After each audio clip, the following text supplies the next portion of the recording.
بسم اللہ الرحمن الرحیم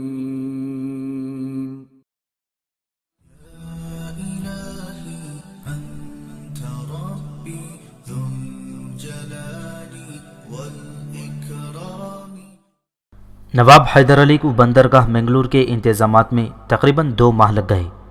پھر وہ اپنے دارالحکومت سرنگا پٹنم پہنچنے کے لیے تیز رفتاری کے ساتھ ریاست بجنور کی طرف بڑھے۔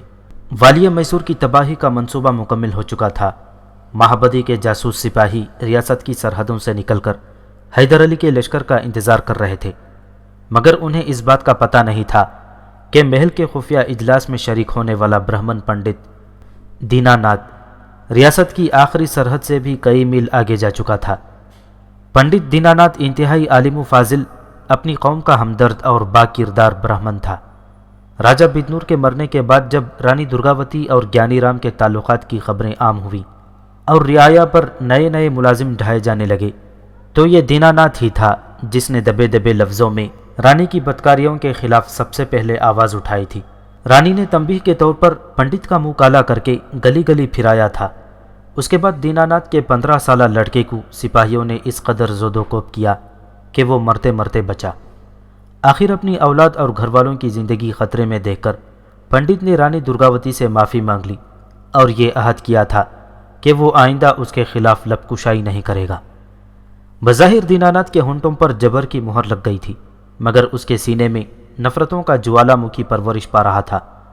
وہ رات رات بھر اپنے دیوتاؤں کے پیروں پر سر رکھے فریاد کرتا رہتا تھا، پھر دیوانوں کی طرح پتھر کے مجسموں سے مخاطب ہو کر کہتا، درگا، تیری پارا شکتی لامحدود طاقت کو کیا ہوا؟ تو میری مدد کو کیوں نہیں آتی؟ کیا تیرا نام رکھ کر گناہ کرنے والی عورت ہر قانون سے آزاد ہوتی ہے؟ مہادیو شنکر، تیری خدائی میں یہ ناانصافی کیوں؟ تو اس پاپی عورت سے اپنے پجاریوں کی توہین کا انتقام کیوں نہیں لیتا؟ اور اے فنا کے دیوتا شیوا، تو آسمان سے کوئی عذاب نازل کیوں نہیں کرتا؟ پنڈت دینا ناتھ تقریباً 6 ماہ تک اسی طرح گریہ وزاری کرتا رہا۔ پھر جب پتھروں سے سر ٹکراتے ٹکراتے تھک جاتا تو عبادت کے کمرے سے نکل کر گھر کے آنگن میں کھڑا ہو جاتا اور تاروں بھرے آسمان کی طرف منہ کر کے کہتا، ہے کوئی جو اس طاقتور سے مجھ کمزور کا بدلہ لے؟ پھر خود ہی اپنی گھٹی گھٹی آواز سنتا، کوئی نہیں، کوئی نہیں۔ آخر پنڈت دینا ناتھ پتھروں سے مایوس ہو گیا تو اس نے ایک دن عجیب سے انداز سے دعا مانگی، میرے سارے عقائد بے اثر ٹھہرے، زندگی بھر کی ریاست رائے گاں گئی، تو پھر اے مسلمانوں کے خدا، تو ہی میری فریاد سن لے۔ ابھی پنڈت دینا ناتھ کو یہ نئی دعا مانگتے ہوئے چند روز ہی گزرے تھے کہ حیدر علی اپنا لشکر جرار لے کر بجنور پہنچ گیا اور اس نے ایک دن رانی درگاوتی کے اقتدار کا خاتمہ کر دیا۔ اس ناقابل یقین واقعے نے پنڈت کے عقائد کی عمارت میں گہرا شگاف ڈال دیا تھا۔ اب اس کے دل میں اپنے دیوتاؤں کی طرف سے ہزاروں بدگمانیاں اور وسوسے پیدا ہونے لگے تھے۔ جب دینا ناتھ نے مہابدی کے جشن تاج پوشی میں حیدر علی کو قریب سے دیکھا اور اس کی تقریر سنی تو وہ میسور کے حکمران سے بہت زیادہ متاثر ہوا۔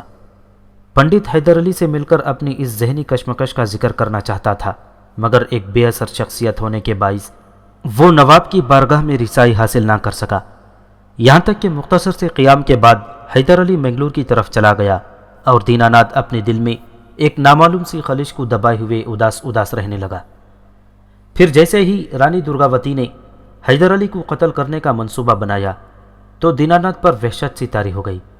رانی کے سامنے اس نے بڑی مشکل سے اپنے اعصاب پر قابو پایا، مگر جب سرنگوں کو بارود سے بھر دیا گیا تو دینا ناتھ ریاست بجنور سے نکل کھڑا ہوا اور اس ویران راستے میں جا پڑا جہاں سے حیدر علی کی فوجیں واپس آنے والی تھیں۔ آخر کئی دن کے انتظار کے بعد راہوں سے غبار اٹھا اور حیدر علی کے شہسوار نمودار ہوئے۔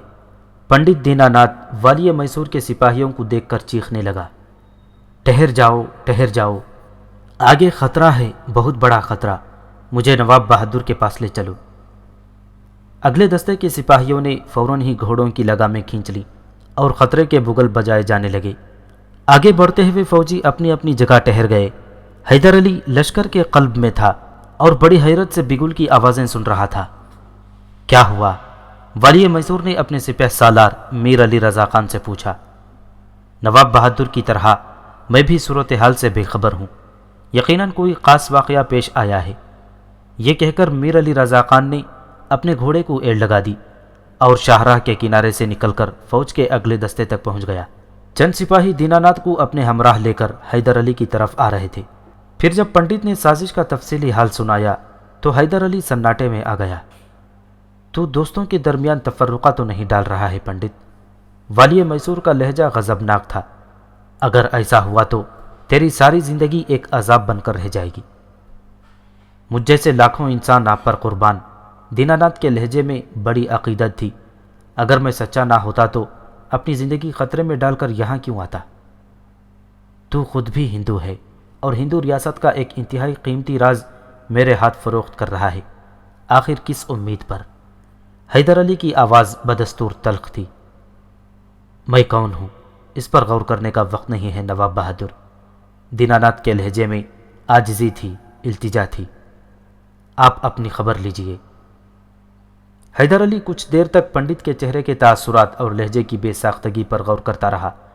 پھر اس نے اس راستے کو ترک کر دیا جس پر زیر زمین بارودی سرنگیں تعمیر کرائی گئی تھیں۔ والی میسور کے تمام سپاہی باغوں، کھیتوں اور کچے راستوں سے گزر کر شہر میں داخل ہوئے اور دیکھتے ہی دیکھتے قلعے کا محاصرہ کر لیا گیا۔ مہابدی اور رانی درگاوتی نے قلعے سے نکل کر حیدر علی تک پہنچنے کی کوشش کی، لیکن میسور کے سپاہیوں نے یہ کہہ کر انہیں دروازے پر ہی روک دیا، نواب بہادر کا حکم ہے کہ قلعے سے باہر کوئی نہیں جائے گا۔ میں اس ریاست کا حکمران ہوں۔ مہابدی اقتدار کے نشے میں بول رہا تھا۔ مجھے کون روک سکتا ہے؟ ایکائک سینکڑوں شمشیریں بے نیام ہو گئیں اور کچھ دیر تک فضا میں عجیب سی جھنکار سنائی دیتی رہی۔ تو پھر ہماری لاشوں سے گزر کر چلے جائیے، ایک سپاہی نے چیخ کر کہا۔ مہابدی اور رانی درگاوتی کے چہروں پر خوف و دہشت کی پرچھائیاں لرزنے لگیں اور وہ الٹے قدم قلعے میں واپس چلے گئے۔ کہیں کوئی گڑبڑ ضرور ہے، شاید بساط الٹ گئی، رانی درگا وحشت زدہ انداز میں بول رہی تھی۔ ظالم نے فرار کا کوئی راستہ بھی نہیں چھوڑا۔ خاموش ہو جا بد نصیب عورت، مہابدی نے انتہائی غضبناک لہجے میں رانی درگاوتی کو ڈانٹتے ہوئے کہا۔ تیری بدبختیاں تو مجھے لے ڈوبیں گی۔ یہ کہہ کر مہابدی پلٹا اور بھاگتا ہوا قلعے کے دروازے پر پہنچا اور حیدر علی کے پہرے دار سپاہیوں سے درخواست کرنے لگا، مجھے سمراٹ کے پاس لے چلو، میں تم لوگوں پر اپنے الطاف و کرم کی بارشیں کر دوں گا۔ دنیا کا بڑے سے بڑا خزانہ بھی ہم سے ہماری وفاداریاں نہیں خرید سکتا، ایک سپاہی نے بلند آواز میں کہا۔ میں اپنے الفاظ واپس لیتا ہوں، مجھے خبر ہے کہ تم ناقابل فروخت ہو۔ مہابدی لہجہ بدل کر براہ راست خوشامد پر اتر آیا تھا۔ میرا اس وقت سمراٹ سے ملنا بے حد ضروری ہے۔ راجا صاحب، ہم صرف سپاہی ہیں جو حکم کے بغیر ایک قدم آگے بڑھ سکتے ہیں اور نہ پیچھے ہٹ سکتے ہیں۔ مہابدی کے خوشامدی کے جواب میں حیدر علی کے سپاہی نے اپنا لہجہ بدل ڈالا۔ ہم آپ کو کہاں لے جائیں؟ ہمیں خود پتہ نہیں کہ اس وقت نواب بہادر کہاں ہیں۔ تو پھر اتنا ہی بتا دو کہ یہ سب کچھ کیا ہو رہا ہے۔ مہابدی کو اپنے اعصاب پر قابو نہیں رہا تھا۔ راجا صاحب، ہوش میں آئیں اور ایک سپاہی کے فرائض کو سمجھنے کی کوشش کریں۔ اب کی بار سپاہی نے کسی قدر تلخ لہجے میں جواب دیا۔ مہابدی ایک بار پھر دوڑتا ہوا قلعے میں پہنچا اور خفیہ راستوں سے باہر نکلنے کی کوشش کی، مگر ہر راستے پر حیدر علی کے سپاہی متعین تھے۔ قلعے کے ایک خفیہ دروازے پر ریاست کے سپاہیوں کی لاشیں بھی پڑی ہوئی تھیں۔ مہابدی کے ان محافظوں نے حیدر علی کے سپاہیوں کو روکنا چاہا، جس کے نتیجے میں انہیں زندگی سے ہاتھ دھونا پڑے تھے۔ مہابدی نے پتھرائی ہوئی آنکھوں سے اپنے محافظوں کے مردہ جسم دیکھے اور قلعے کی بلند دیواروں پر حسرت زدہ نظر کی۔ افسوس، میں نے اپنے ہاتھوں سے سب کچھ لٹا دیا۔ تھوڑی دیر میں پنڈت دیناناتھ کی رہنمائی میں حیدر علی کا ایک فوجی دستہ مندر کے قریب اس مکان تک پہنچا جس کے اندر سے کئی میل لمبی ایک سرنگ بنائی گئی تھی، اور پھر اس سرنگ سے مختلف سمتوں میں کئی سرنگیں نکالی گئی تھیں۔ حیدر علی نے خود اپنی آنکھوں سے دیکھا کہ تمام سرنگیں بارود سے بھری ہوئی تھیں۔ اگر اس بارود میں بر وقت آگ لگا دی جاتی تو والی میسور کے علاوہ سینکڑوں سپاہی لقمہ اجل بن جاتے اور ہزاروں فوجی شدید زخمی ہو کر ہمیشہ کے لیے ناکارہ یا اپاہج ہو جاتے۔ حیدر علی بہت دیر تک گہرے سکوت کے عالم میں ان سرنگوں کو دیکھتا رہا۔ پھر وہ آہستہ آہستہ مڑا اور اس نے دیناناتھ کے کاندھوں پر اپنے دونوں ہاتھ رکھ دیے۔ تیرا بہت بہت شکریہ پنڈت، اب بتا تو کیا چاہتا ہے؟ احسان کا بدلہ احسان کے سوا کچھ نہیں۔ دیناناتھ نے رانی درگاوتی کے مظالم کی داستان سنانے کے بعد بڑے رقت آمیز لہجے میں کہا، جب میرے دیوتاؤں نے مجھے مایوس کر دیا تھا تو پھر مسلمانوں کا خدا ہی میرے کام آیا تھا، اس لیے میری شدید خواہش تھی کہ خدا کے نام لیوا اس عذاب سے بچ جائیں جو زمین کے نیچے سے آنے والا تھا۔ خدا کا شکر ہے کہ یہ میری دعا قبول ہوئی، اب میں خدا کے سوا کچھ نہیں چاہتا۔ حیدر علی نے بے اختیار ہو کر دیناناتھ کو گلے لگا لیا۔ تو میرا بھائی ہے پنڈت، تجھے تیرے خدا نے سب کچھ دے دیا، تو بڑا خوش نصیب ہے، دنیا بھی تیری اور آخرت بھی تیری۔ تمام بارودی سرنگوں کو تباہ کرنے کے بعد حیدر علی محل میں داخل ہوا۔ والی میسور کے حکم پر پہلے ہی راجہ مہابدی، رانی درگاوتی اور برہمن گیانی رام کو گرفتار کر لیا گیا تھا۔ حیدر علی کی عدالت آراستہ ہوئی، تینوں مجرموں کو زنجیریں پہنا کر سر دربار لایا گیا۔ رانی درگاوتی اور گیانی رام نے پہلے کی طرح رو رو کر معافی مانگی، مگر والی میسور نے ان کی طرف سے اپنے کان بند کر لیے۔ پھر جب راجہ مہابدی نے رحم کی درخواست کی تو حیدر علی نے انتہائی نفرت آمیز لہجے میں جواب دیا، تو ازلی بد نصیب ہے نوجوان، تجھے یہ تاج و تخت راس نہیں آئے، اب پتھریلی زمین اور تنگ و تاریک کوٹھری میں ہی تیرا مقدر ہے۔ ہم نے بہت چاہا کہ تو عزت مندانہ زندگی بسر کرے، مگر ہمارے چاہنے سے کیا ہوتا ہے، اس کائنات کا مالک تو کچھ اور ہی چاہتا ہے۔ مہابدی نے اپنی بریت کے لیے رانی درگاوتی اور گیانی رام کو بنیادی مجرم قرار دیتے ہوئے کہا، مجھے مذہب کے نام پر فریب دیا گیا تھا، میں ایک اکیلا کیا کرتا، ہندو دھرم کے تمام رکھوالے ایک زبان تھے، آخر میں بہک گیا۔ تو اکیلا نہیں تھا مہابدی، حیدر علی کے لہجے میں آگ برس رہی تھی، تو ریاست کا مختار کل تھا، اور پھر ہم بھی تو تیری پشت پناہی کر رہے تھے۔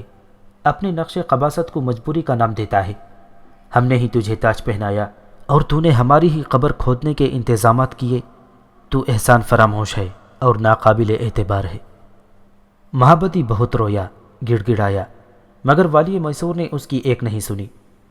تاہم پنڈت دیناناتھ کی اس گواہی پر کہ مہابدی نے ابتدا میں نواب بہادر کی پرزور وکالت کی تھی، حیدر علی کو رحم آ گیا اور اس نے راجہ بدنور کو قتل کرنے کے بجائے ہمیشہ کے لیے حوالہ زندان کر دیا۔ رانی درگاوتی اور گیانی رام کو قتل کرا کے ان کی لاشیں چوراہے پر لٹکوا دی گئیں اور رعایا کو حکم دیا گیا کہ وہ ان دونوں بدکاروں کے انجام سے عبرت حاصل کریں۔ پھر اسی روز حیدر علی بدنور کے تخت پر ایک حکمران کی حیثیت سے جلوہ افروز ہوا اور ریاست کا قدیمی نام بدل کر اپنے نام پر حیدر نگر رکھا۔ اس معرکہ آرائی کے نتیجے میں ایک وسیع و عریض علاقے کے علاوہ ایک بڑا خزانہ بھی اس کے ہاتھ آیا۔ حیدر علی نے نقد رقم کا شمار کیا تو خزانے میں 12 کروڑ کے قریب نقرئی سکے موجود تھے۔ اب وہ مالی حیثیت سے نواب نہیں، کسی شہنشاہ کے برابر تھا۔ حیدر علی نے اس خوشی میں اپنے تمام سپاہیوں میں 1.5 سال کی تنخواہ بطور انعام تقسیم کی۔ پنڈت دیناناتھ پر اس قدر انعام و اکرام کی بارش کی کہ غریب برہمن سر سے پاؤں تک سیم و زر میں نہا گیا۔ پنڈت پہلے ہی اپنے مذہب سے بیزار ہو چکا تھا، حیدر علی کا یہ برادرانہ سلوک دیکھ کر پورے گھرانے کے ساتھ مسلمان ہو گیا اور حیدر نگر کے گلی کوچوں میں گھوم کر اپنے سابق ہم مذہبوں کو بتانے لگا کہ اس نے اسلام کیوں قبول کیا ہے۔ دیناناتھ کی اس تبلیغ کے نتیجے میں ریاست کے سینکڑوں ہندو مسلمان ہو گئے اور ریاست بدنور، جہاں مسلمانوں کی کوئی عبادت گاہ نہیں تھی، وہاں پہلی مسجد دیناناتھ کی نگرانی میں تعمیر کی جانے لگی۔ حیدر علی نے اپنی فتوحات کی خبر دیتے ہوئے شجاعت خان کے نام خط تحریر کرایا تھا کہ وہ اس نئی مصروفیات کے سبب مزید 6 ماہ تک سرنگا پٹنم نہیں پہنچ سکے گا۔ مزید یہ ہدایت بھی کی تھی کہ وہ ٹیپو سلطان کے روز و شب کا حال تفصیل سے لکھے۔ کچھ دن بعد سرنگا پٹنم سے 2 خط موصول ہوئے، ان میں سے ایک خط ٹیپو کا تھا اور دوسرا شجاعت خان کا۔ ٹیپو نے اپنے خط میں تحریر کیا تھا، بابا محترم کو مسلسل فتوحات مبارک ہوں، کاش میں بھی نواب بہادر کے ساتھ شریک جنگ ہوتا۔ آپ کو یہاں سے گئے ہوئے 1 سال سے زیادہ کا عرصہ گزر چکا ہے، اگر اجازت ہو تو میں چند دنوں کے لیے حاضر ہو کر عزت مآب کے دیدار سے شرفیاب ہو جاؤں۔ آپ کا سپاہی ٹیپو۔ حیدر علی نے بیٹے کا مختصر سا خط سنا تو جوش جذبات میں آپ دیدہ ہو گیا، پھر اپنے سپہ سالار سے مخاطب ہو کر بولا، علی رضا خان، تو نے دیکھا کہ میرے بیٹے نے میری کمی کو پورا کر دیا ہے۔ یہ ٹیپو کی نہیں، میری اپنی تحریر ہے، کیونکہ اس کے قلم کی روشنائی میں میرا خون شامل ہے۔ بے شک نواب بہادر، میر علی رضا خان نے انتہائی عقیدت مندانہ لہجے میں کہا، یہ آپ کا ہی تو خون ہے جس کا رنگ سب سے الگ اور سب سے نمایاں ہے۔ خدا شہزادے کی عمر دراز کرے۔ حیدر علی نے فوراً ہی دوسرا خط فاطمہ بیگم کے نام تحریر کرایا، جس میں ہدایت کی گئی تھی کہ ٹیپو کے وزن کے برابر چاندی تول کر غریبوں اور محتاجوں میں تقسیم کر دی جائے۔ پھر حیدر علی نے تنہائی میں شجاعت خان کا خط پڑھوا کر سنا، سرکار، یہاں کے حالات معمول پر ہیں۔ شہزادے کو اپنی تعلیم اور جنگی تربیت کے سوا دنیا کی کسی چیز سے دلچسپی نہیں۔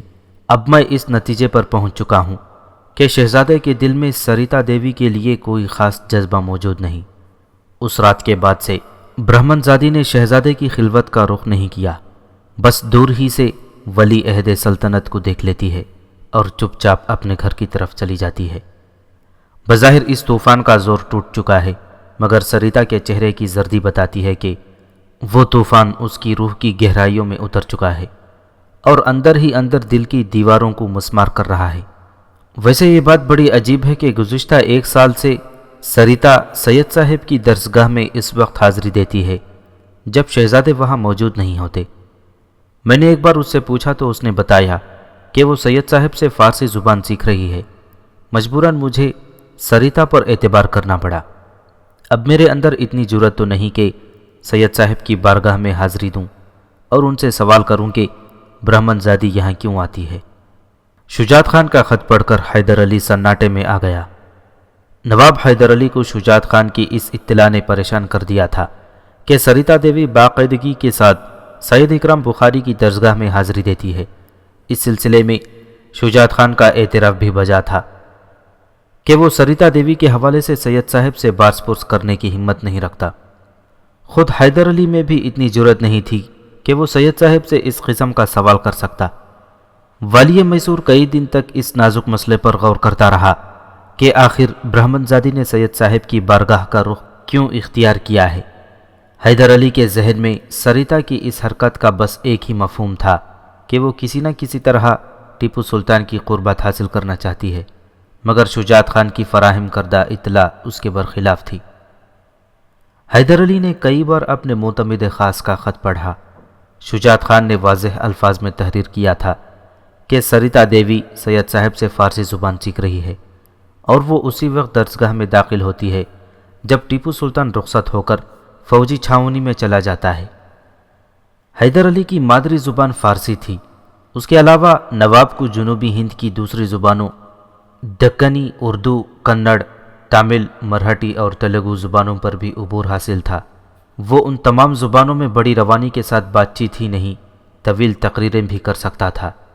اس کے علاوہ حیدر علی فرانسیسی زبان میں بھی واجبی سی گفتگو کر لیا کرتا تھا۔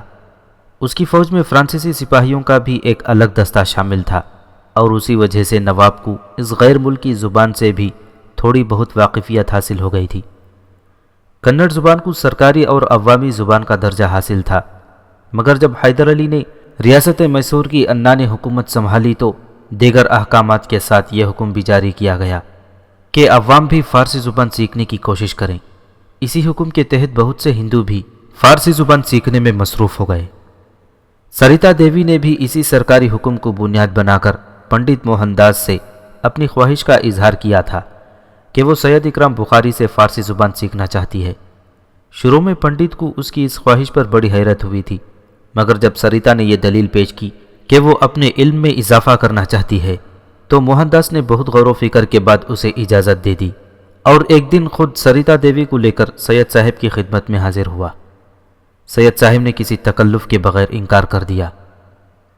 پنڈت، تمہاری قوم کے لوگ اس بات کو افسانہ بنا ڈالیں گے کہ ایک ہندو لڑکی ایک مسلمان سے علم حاصل کرتی ہے۔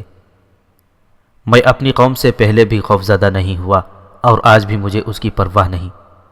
پنڈت موہن داس نے جرأت مندانہ لہجے میں کہا، میں اپنی بیٹی کی فطرت سے واقف ہوں، وہ صرف علم کے لیے پیدا ہوئی ہے اور میں اس کی اس خواہش کا احترام کرنے پر مجبور ہوں۔ سرنگا پٹنم میں فارسی زبان کے اور بھی کئی عالم ہیں۔ سید صاحب نے دامن بچانے کے لیے کہا، تمہارا مقصد کہیں بھی پورا ہو جائے گا، مگر میں کسی پر اعتبار نہیں کرتا۔ پنڈت موہن داس نے صاف صاف کہا، خود اپنی قوم کے پنڈتوں پر بھی نہیں۔ پھر میں کہاں کا فرشتہ ہوں؟ سید صاحب حسب عادت مسکرانے لگے، مگر میں نے آپ کو فرشتہ تسلیم کر لیا ہے۔ پنڈت موہن داس سید صاحب کی بارگاہ میں خم ہو کر کہنے لگا، میں اپنی بیٹی کو یہاں اس لیے بھی لے کر آیا ہوں کہ وہ ایک مرد آزاد کو بہت قریب سے دیکھ سکے، پھر اندازہ ہو سکے کہ حقیقی گیانی کیا ہوتا ہے اور عالم کسے کہتے ہیں۔ سید صاحب نے ایک نظر اس 13-14 سالہ خوبصورت لڑکی کی طرف دیکھا جس کا چہرہ زرد ہو گیا تھا اور آنکھوں میں آنسو بھرے ہوئے تھے۔ سید صاحب کا انکار سن کر سریتا بہت اداس اور شکستہ نظر آ رہی تھی۔ آخر سید صاحب نے ایک برہمن زادی کو اپنی درسگاہ میں داخل ہونے کی اجازت دے دی۔ سریتا ایک غیر معمولی ذہین لڑکی تھی۔ وہ سید صاحب سے بیک وقت فارسی اور عربی زبان سیکھ رہی تھی۔ جب اس کا سبق ختم ہو جاتا تو برہمن زادی سید صاحب سے اسلام کے بارے میں مختلف سوالات کرتی رہتی۔ آپ کے مذہب میں ایک خدا کے سوا دوسرے خداؤں کا انکار کیوں ہے؟ اسلام بہتر مذہب ہے یا ہندو دھرم؟ اگر مسلمان سچے ہیں تو ہندو جھوٹے ہوں گے، اور ہندو سچے ہیں تو پھر مسلمان جھوٹے ٹھہریں گے، مگر دونوں اپنے آپ کو سچا سمجھتے ہیں۔ اب آپ ہی بتائیں کہ ایک وقت میں دونوں انسان کس طرح سچے ہو سکتے ہیں؟ کوئی ایک تو یقیناً جھوٹا ہوگا۔ آخر ان میں سچا کون اور جھوٹا کون؟ سید اکرام بخاری ایک نو عمر ہندو دوشیزہ کی باتیں سن کر حیران رہ جاتے، پھر اس احتیاط کے ساتھ مذہب اسلام کی تشریح کرتے کہ سریتا دیوی کے عقائد پر کوئی ضرب نہ پڑے۔ سید صاحب اکثر اس موضوع پر سوچا کرتے کہ آخر ایک ہندو لڑکی کو اسلام کے بارے میں اس قدر تجسس کیوں ہے؟ پھر وہ یہ سوچ کر مطمئن ہو جاتے کہ سریتا کے گھرانے پر نواب خاندان کے بے شمار احسانات ہیں۔ حیدر علی نے اس کے باپ موہن داس کو گوشے گمنامی سے نکال کر بڑے پجاری کے منصب تک پہنچایا ہے، اور بیگمات نے ایک بے ماں کی بچی کو بے پناہ محبت دی ہے۔ شاید اسی تاثر کے سبب وہ مذہب اسلام کی حقیقت کو جاننا چاہتی ہے۔ اب سید صاحب کو یہ بات کون بتاتا کہ ٹیپو سلطان کی محبت اور اس کا ایک رسمی سا جملہ ہر وقت سریتا کے دل و دماغ میں طوفان اٹھاتا رہتا ہے۔ ٹیپو نے لڑکپن کی معصومیت کے زیر اثر سوچے سمجھے بغیر برہمن زادی کے سامنے اپنے باپ حیدر علی کا یہ جملہ دہرایا تھا کہ وہ مسلمان ہے اور سریتا ایک ہندو لڑکی ہے، اس لیے دونوں ساتھ ساتھ نہیں رہ سکتے۔ اسی دن سے وہ محبت کی ماری دوشیزہ مذہب اسلام کی حقیقت جاننے کے لیے بے چین رہنے لگی تھی، اور پھر یہی اضطراب اسے سید صاحب کی بارگاہ تک لے گیا۔ سریتا کا عشق عجیب عشق تھا۔ وہ ٹیپو کی ذات سے وابستہ ہر چیز سے محبت کرتی تھی۔ ٹیپو مسلمان تھا، اس لیے سریتا بھی اسلام کے بارے میں جاننا چاہتی تھی۔ سید صاحب سریتا کے جذبہ عشق کی وارفتگی سے بے خبر اسے درس دیتے رہے، اور آخر میں یہ کہہ کر گفتگو ختم کر دیتے، اگر اس کائنات کے مالک نے تمہارے ذہن کو کشادہ کر دیا اور ہدایت کی راہیں کھول دیں تو ایک دن تم خود ہی سمجھ جاؤ گی کہ سچا کون ہے اور جھوٹا کون۔ سریتا سید صاحب کی ایک ایک بات کو بہت غور سے سنتی۔ اس نے 1 سال کے مختصر سے عرصے میں اسلامی عقائد، تہذیب اور تمدن کے بارے میں اتنی معلومات حاصل کر لی تھیں کہ ایک عام مسلمان بھی ان موضوعات پر اس سے گفتگو نہیں کر سکتا تھا۔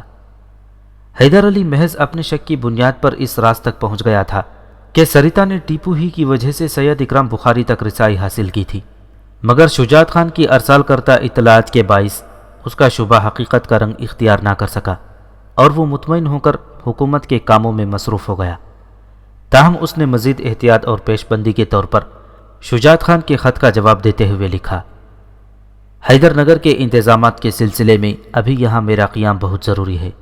تم ولی عہد سلطنت کی کارگزاری کا جائزہ لیتے رہو، اور ساتھ ہی ساتھ اس لڑکی پر بھی نظر رکھو۔ میں نے اپنی زندگی میں کچھ ایسے سیلاب بھی دیکھے ہیں جن کے دور تک آثار نہیں ہوتے۔ بستی والے ان سے گہری نیند سوتے رہتے ہیں، اور ان کی آنکھ اس وقت کھلتی ہے جب سیلاب گھروں میں داخل ہو کر سب کچھ بہا لے جاتا ہے۔ حیدر نگر پر والی میسور کی گرفت مضبوط ہو چکی تھی، لیکن پرتگیزیوں کی طرف سے انگریزی کا خطرہ بدستور قائم تھا۔ پرتگیزی گوا سے نکل کر سابقہ ریاست بدنور کی طرف کئی اہم علاقوں پر قابض ہو گئے تھے۔ حیدر علی نے کچھ دن تک پرتگیزیوں سے مراسلت جاری رکھی اور انہیں سمجھانے کی کوشش کی کہ اب یہ ریاست اس کے زیر انتظام ہے، اس لیے وہ چپ چاپ اپنے علاقے کی طرف لوٹ جائیں۔ مگر پرتگیزیوں پر حیدر علی کے اس صلح پسندانہ رویے کا کوئی اثر نہیں ہوا۔ آخر والی میسور نے گوالیار پر حملہ کر دیا اور اس تیزی کے ساتھ آگے بڑھا کہ قلعے تک پہنچ گیا۔ حیدر علی کے اس اقدام کے سبب گوا کی آزادی خطرے میں پڑ گئی۔ مجبوراً پرتگیزیوں نے گھٹنے ٹیک دیے اور کاردار کا پورا علاقہ والی میسور کے حوالے کر دیا۔ پرتگیزیوں کے فتنے سے نجات پا کر نواب نے حیدر نگر میں ٹکسال قائم کی اور اپنے نام کا سکہ ضرب کرایا۔ اس کے ساتھ ہی ریاست میں نئی تعمیرات کا سلسلہ بھی شروع ہو گیا۔ والی میسور حیدر نگر کو خوبصورت ترین شہر بنانا چاہتا تھا۔ اسی دوران ایک ایسا واقعہ پیش آ گیا کہ جس کی وجہ سے حیدر علی کو فوری طور پر سرنگا پٹنم واپس آنا پڑا۔ ایک دن وہ حیدر نگر کے دربار میں موجود تھا کہ قلعے کے پہرے دار نے یہ اطلاع دیتے ہوئے کہا، ایک شکستہ حال فریادی بہت دور سے آیا ہے اور نواب بہادر سے ملنا چاہتا ہے۔ حیدر علی نے کسی تاخیر کے بغیر فریادی کو سر دربار طلب کیا۔ وہ ایک جوان سال شخص تھا جس کا لباس گرد و غبار میں اٹا ہوا تھا اور چہرے پر شدید تھکن اور نقاہت کے آثار نمایاں تھے۔ تجھے کیا دکھ پہنچا ہے لونڈی بچے؟ حیدر علی نے آنے والے نوجوان کو مخاطب کرتے ہوئے کہا۔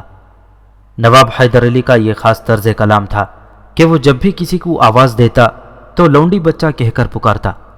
عام ملازم تو نواب کے اس انداز گفتگو کو کسی جبر و اکراہ کے بغیر برداشت کر لیتے، لیکن معززین مملکت، عمرا اور اعلیٰ افسران کے چہروں کا رنگ بدل جاتا اور وہ انتہائی اذیت میں مبتلا ہو جاتے۔ سرداران قوم نے کئی بار آپس میں مشورے کیے کہ وہ نواب کے اس تحقیر آمیز طرز تخاطب کے خلاف احتجاج کریں، مگر ہر مرتبہ حیدر کے رعب و جلال کے سبب ان کی آوازیں ان کے سینوں میں ہی گھٹ کر رہ گئیں۔ آخر ان سب نے مل کر فراست علی بیگ کو اس بات کے لیے آمادہ کیا کہ وہ کسی مناسب موقع پر نواب بہادر کی توجہ اس طرف مبذول کرائے اور والی میسور کو احساس دلائے کہ ان کی یہ طرز گفتار شرفا کی دل آزاری کا سبب بن جاتی ہے۔ فراست علی بیگ نواب کا بہت منہ چڑا مصاحب تھا۔ حیدر علی اکثر اس کی گستاخانہ شوخیوں کو بھی نظر انداز کر دیا کرتا تھا۔ یہی وجہ تھی کہ امرائے سلطنت نے فراست علی بیگ کا سہارا لے کر اپنا مسئلہ حل کرنے کی کوشش کی تھی۔ ایک دن بھرے دربار میں حیدر علی نے میر علی رضا خان کو لونڈی بچہ کہہ کر مخاطب کیا تو شدت کرب سے سالار میسور کا سرخ و سفید چہرہ دھواں ہو گیا۔ نواب کا مصاحب خاص فراست علی بیگ اسی موقع کی تلاش میں تھا۔ حیدر علی کی بات مکمل ہوتے ہی وہ اپنی نشست پر کھڑا ہو گیا اور نہایت عاجزانہ انداز میں عرض کرنے لگا، حضور، بادشاہوں کو یہ الفاظ زیب نہیں دیتے۔ فراست علی بیگ کی اس جرأت پر تمام درباری حیران رہ گئے تھے۔ ان کی سانسیں رکی ہوئی تھیں اور وہ پتھرائی ہوئی آنکھوں سے حیدر علی کی طرف دیکھ رہے تھے۔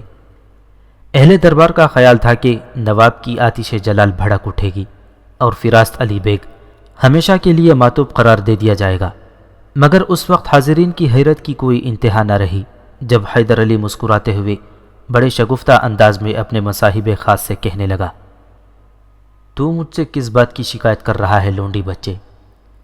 نواب حیدر علی ایک ایک لفظ پر زور دے کر بول رہا تھا، کیا تجھے آج تک اس بات کی خبر نہیں ہوئی کہ میں خود بھی لونڈی بچہ ہوں؟ نواب کا اپنی ذات کے بارے میں یہ اعتراف سن کر اہل دربار کو سکتہ سا ہو گیا تھا اور انہیں اپنی سماعتوں پر یقین نہیں آ رہا تھا کہ وہ بیداری کی حالت میں والی میسور کی گفتگو سن رہے ہیں یا پھر کوئی خواب دیکھ رہے ہیں۔ تیرے نواب حیدر علی کی حیثیت ہی کیا ہے؟ دنیا کا سب سے بڑا بادشاہ بھی لونڈی بچے کے سوا کچھ نہیں۔ یہ کہتے کہتے والی میسور اپنی کرسی زر نگار پر کھڑا ہو گیا تھا اور پورے دربار میں اس کی باروب آواز گونج رہی تھی، ہم سب لونڈی بچے ہیں۔ بیوی بچے تو صرف وہی ہیں جن کا اسم گرامی حسنین رضی اللہ تعالیٰ عنہ مجمعین ہے، اور بیوی بھی بس ایک ہی ہیں جن کا نام نامی حضرت فاطمۃ الزہرا ہے۔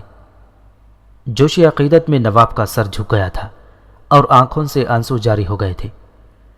حیدر علی کو حضور اکرم صلی اللہ علیہ وسلم اور اہل بیت سے مثالی محبت تھی، اور اسی محبت میں اس نے زندگی بھر نہ صرف اہل دنیا کو بلکہ اپنے آپ کو بھی لونڈی بچہ کہہ کر پکارا۔ اس واقعے کے بعد کسی وزیر یا امیر کو اس سلسلے میں حیدر علی سے کبھی کوئی شکایت پیدا نہیں ہوئی۔ آج ایک بار پھر حیدر نگر کے دربار میں والی میسور نے اجنبی فریادی کو لونڈی بچہ کہہ کر پکارا تھا۔ جو کچھ تجھے کہنا ہے بے خوف و خطر کہہ دے، تیرے ساتھ پورا انصاف کیا جائے گا۔ نواب بہادر، اس میں کوئی شک نہیں کہ مجھے شدید دکھ پہنچا ہے، مگر میں اہل دربار کے سامنے فریاد نہیں کر سکتا۔ اجنبی کے لہجے میں بڑا درد تھا۔ میری فریاد سننے کے لیے تنہائی کی شرط ضروری ہے۔ اگر عزت مآب یہ شرط پوری نہیں کر سکتے تو میں واپس چلا جاتا ہوں۔ حیدر علی اجنبی کی جرأت و بے باکی دیکھ کر حیران رہ گیا۔ پھر اپنے ایک خدمتگار کو حکم دیتے ہوئے کہا، دربار برخاست ہونے تک فریادی کو ہماری نشست خاص میں ٹھہرایا جائے، اس کے لیے نئے لباس اور کھانے کا انتظام کیا جائے۔ معمول کی درباری کارروائی سے فارغ ہو کر حیدر علی اپنے اس کمرے میں پہنچا جہاں وہ خاص لوگوں سے ملاقات کیا کرتا تھا۔ والی میسور نے کمرے میں داخل ہوتے ہی اجنبی کے چہرے کی طرف غور سے دیکھا۔ اس کا حلیہ بدل چکا تھا، مگر چہرے سے اذیت و کرب کے آثار نمایاں تھے۔ اب بتا کہ تجھ پر کیا گزری ہے؟ حیدر علی نے اپنی کرسی پر بیٹھتے ہوئے کہا۔ تو کون ہے اور کہاں سے آیا ہے؟ میں آپ کی فوج کا ایک سپاہی ہوں۔ والی میسور کے سامنے اجنبی دست بستہ کھڑا تھا اور کسی جھجک کے بغیر اپنی رودات بیان کر رہا تھا۔ میرا نام اسد برلاس ہے اور میں مغل قوم سے تعلق رکھتا ہوں۔ دہلی یوں چھوڑ دی کہ مغل شہنشاہ شطرنج کے بادشاہ سے زیادہ حیثیت نہیں رکھتا۔ آپ کی جرأت و مردانگی کے بہت قصے سنے تھے، اس لیے سرنگا پٹنم چلا آیا اور فوجی ملازمت اختیار کر لی۔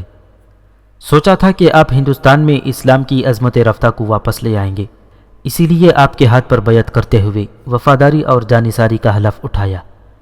اسد برلاس انتہائی باوقار لہجے میں بول رہا تھا، مگر 1 ماہ پہلے میرا خواب بکھر گیا اور آنکھیں اس قدر زخمی ہو گئیں کہ اب کچھ نظر نہیں آتا۔ اس لیے میرا عہد اور میرا حلف مجھے واپس کر دیجئے۔ میں اپنی حسرت ناکام کی لاش اٹھائے ہوئے دہلی واپس چلا جاؤں گا۔ حیدر علی اسد برلاس کی گفتگو سن کر سناٹے میں آ گیا۔ وہ سوچ بھی نہیں سکتا تھا کہ ایک 17-18 سالہ نوجوان کے سینے میں مذہب اور قوم پرستی کا ایسا سمندر موجزن ہوگا۔ تو اپنا عہد کیوں توڑنا چاہتا ہے؟ حیدر علی نے مشفقانہ لہجے میں سوال کیا۔ اور اگر تجھے عہد ہی توڑنا تھا تو پھر مجھے بتائے بغیر دہلی چلا گیا ہوتا۔ میں مغلوں کے شاہی خاندان سے تعلق رکھتا ہوں نواب بہادر۔ اسد برلاس کے لفظوں سے دل کا درد جھلک رہا تھا۔ قلعہ معلیٰ کا عیش و آرام تو آپ ہی کی خاطر چھوڑا تھا، پھر آپ کو اطلاع دیے بغیر کیسے چلا جاتا؟ تیرے خواب کس لیے بکھرے اور تیری آنکھیں کیوں زخمی ہوئی نوجوان؟ حیدر علی مغل نوجوان اسد بیگ سے بہت زیادہ متاثر نظر آ رہا تھا۔ میری پشت پر کوڑوں کے 3 گہرے نشانات موجود ہیں نواب بہادر۔ ایکائک اسد بیگ کا دلکش چہرہ شدت کرب سے دھواں ہو گیا تھا۔ اور یہ کوڑے مجھ پر شہزادہ ٹیپو سلطان نے برسائے ہیں۔ اگر گنہگار ہوتا تو موت کی سزا پر بھی اف نہ کرتا، لیکن قلق تو یہی ہے کہ مجھے بے جرم و خطا مارا گیا ہے، ہزاروں انسانوں کے سامنے۔ یہ کہتے کہتے اسد بیگ کی پلکیں بھیگ گئی تھیں۔ یہ انکشاف سن کر حیدر علی کے چہرے کی رنگت بدل گئی اور چند لمحوں کے لیے آنکھیں پتھرا گئی تھیں۔ پھر وہ اس طرح بولا جیسے اس کی آواز بہت دور سے آ رہی ہو۔ میرے بیٹے ٹیپو نے یہ حرکت کی، مجھے یقین نہیں آتا۔ اگر ان کے ہونٹوں پر جبر کی مہر نہ لگائی جا چکی ہوتی تو پھر سرنگا پٹنم میں اس واقعے کے ہزاروں گواہ موجود ہیں۔ اسد بیگ کے لہجے میں اعتماد بھی تھا اور بے باکی بھی۔ جب میسور والے بھی اقتدار کے نشے میں مست ہیں تو پھر میں غریب الوطنی کے آثار کیوں جھیلوں؟ دہلی میں بھی تو یہی ہو رہا ہے۔ نفس پرستی وہاں بھی ہے اور یہاں بھی، عدل و انصاف کا خون وہاں بھی ہو رہا ہے اور یہاں بھی، پھر دونوں میں کیا فرق ہے؟ اس لیے میں واپس جانا چاہتا ہوں۔ اہل شہر مجھ سے واپسی کا سبب پوچھیں گے تو کہہ دوں گا کہ سرزمین ہند پر ہر جگہ اہل اسلام مر چکے ہیں، بس ان کی لاشیں اٹھائی جانا باقی ہے۔ اسد بیگ کی آنکھوں سے بہنے والے آنسوؤں میں کچھ اور تیزی آ گئی۔ مغل نوجوان کی گفتگو سن کر حیدر علی تڑپ اٹھا تھا۔ اگر یہ سچ ہے تو پھر ٹیپو نے تجھ سے مشق ستم نہیں کی بلکہ اپنے باپ کی پشت پر کوڑے مارے ہیں۔ اچانک نواب کا چہرہ غضبناک ہو گیا تھا۔ میں تجھے انصاف کے بغیر دہلی نہیں جانے دوں گا۔ ابھی یہاں کچھ لوگ زندہ ہیں جب ہمارے جنازے اٹھ جائیں گے تو پھر دہلی کے گلی کوچوں میں منادی کرا دینا کہ سرزمین ہند سے اہل اسلام بھی اٹھ گئے۔ اس کے بعد حیدر علی نے میر علی رضا خان کو حیدر نگر کا قلعے دار مقرر کیا اور خود اسد بیگ کو اپنے ہمراہ لے کر برق رفتاری کے ساتھ سرنگا پٹنم کی طرف روانہ ہو گیا۔ نواب حیدر علی کسی اطلاع کے بغیر سرنگا پٹنم پہنچا تھا۔ والی میسور کی آمد کی خبر سن کر دارالحکومت میں ہلچل سی مچ گئی تھی۔ تمام اراکین سلطنت حیرت و پریشانی کے عالم میں ایک دوسرے کا منہ دیکھنے لگے۔ حیدر علی سیدھا اپنی والدہ مجیدہ بیگم کی خدمت میں پہنچا اور سر جھکا کر کھڑا ہو گیا۔ ماں نے حسب عادت پہلے بیٹے کو گلے سے لگایا، سر پر ہاتھ رکھ کر دعائیں دینے لگی اور پھر ایک چونک اٹھی۔ بیٹے، تم چہرے سے کچھ پریشان نظر آ رہے ہو، پہلے تو کبھی اس طرح ماں کی خدمت میں حاضر نہیں ہوئے تھے۔ حیدر علی جبرن مسکرایا، ام محترم، طویل سفر نے تھکا دیا ہے، بس اس کے سوا کچھ نہیں۔ نواب نے جان بوجھ کر حقیقت حال کو چھپایا کہ کہیں مجیدہ بیگم انصاف کے راستے کی دیوار نہ بن جائیں۔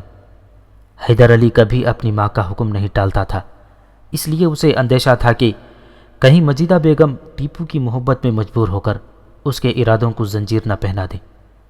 نتیجتاً نواب نے مصلحت پسندی سے کام لیا اور اپنی بیوی سے رسمی گفتگو کرنے کے بعد فوجی چھاؤنی میں چلا گیا۔ مغل نوجوان اسد بیگ بھی اس کے ساتھ تھا۔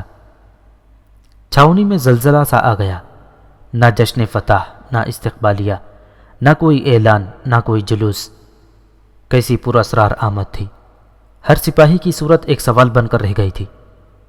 شجاعت خان حیدر علی کو دیکھ کر حیرت زدہ رہ گیا۔ سرکار، آپ کسی اطلاع کے بغیر؟ جب ریاست کے منتظمین اپنے فرائض سے غافل ہو کر بندگان خدا کے حقوق کا خون کر ڈالیں تو پھر سربراہ کو ہی اپنی مملکت میں کسی جاسوس کی طرح داخل ہونا پڑتا ہے۔ میں سمجھ نہیں سکا سرکار۔ شجاعت خان کا چہرہ فق ہو گیا اور حیرت کی زبانی سے اس کی آنکھوں میں عجیب عجیب رنگ ابھر کر ڈوبنے لگے۔